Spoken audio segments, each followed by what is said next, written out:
Chicken এনেছি, মশলা chicken করবো। জন্য আমি 2টো টমেটো কেটেছি, 4খানা পেঁয়াজ কেটেছি, 6 টুকরো রসুনের কুচি নিয়েছি। মশলা ভেজে দিচ্ছি। এর মধ্যে এলাচ, শুকনো লঙ্কা, ধনে, জিরে, মৌরি এগুলো অ্যাড করেছি। এখানে পেস্ট করবো।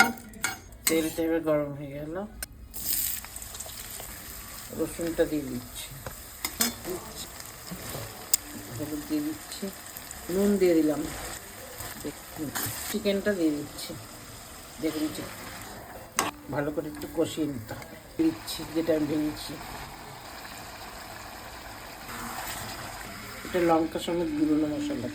আর এই চিকেনে জল পড়বে না, এটা হচ্ছে মশলা চিকেন। সব মশলা আমি নিজে হাতে গুঁড়িয়েছি, সেই মশলা দিয়ে এবার খালি কষানো হবে, দিয়ে দিয়ে সেদ্ধ করতে হবে, কষার উপরেই থাকবে। ঢেকে দিলাম।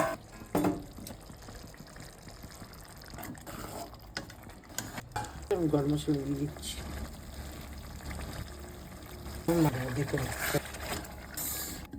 Ve mere